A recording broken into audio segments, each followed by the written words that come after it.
OKX wallet থেকে কিভাবে বাইন্যান্সে আপনারা ইউএসডি ট্রান্সফার করবেন। সো ফার্স্ট অফ অল আপনারা OKX ওয়ালেটটা ওপেন করে নেবেন। তারপর আপনারা এইখান থেকে ডলার্স অপশান এইটাকে সিলেকশন করে নেবেন। সো বন্ধুরা এইখানে ক্লিক করে দেওয়ার পরে আপনাদের সামনে এরকম একটা ইন্টারফেস নিয়ে চলে আসবে। তো ডলার্স এইখানে আপনারা সিম্পলি ক্লিক করে দেবেন অ্যান্ড তারপর এইখান থেকে সেন্ড অপশান এইখানে ক্লিক করে দেবেন।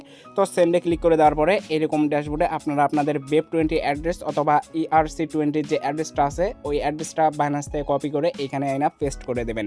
সো এখানে যেহেতু আমার আগে থেকে BEP20 অ্যাড্রেসটা দেওয়া আছে, সো আমি জাস্ট এখানে অ্যাড্রেসের উপরে ক্লিক করে দেবো। সো আপনারা আপনাদের বাইন্যান্স থেকে অ্যাকাউন্ট মানে হচ্ছে অ্যাড্রেসটা আয়না এখানে বসাই দেবেন জাস্ট। তারপর আপনি এইখান থেকে যে নেক্সট অপশান এখানে ক্লিক করে দেবেন। তারপর আপনি এইখানে অ্যামাউন্টটা বসাই দিবেন। দেন আপনি এইখান থেকে হচ্ছে নেক্সট অপশান এখানে ক্লিক করে দেবেন। নেক্সট অপশান এখানে যদি আপনি ক্লিক করে দেন তারপরে এইখান থেকে হচ্ছে আপনার সামনে এরকম একটা কনফার্মেশন চাইবে। তো এখান থেকে আপনি কনফার্ম অ্যান্ড সেন্ড অপশান এখানে ক্লিক করে দেবেন।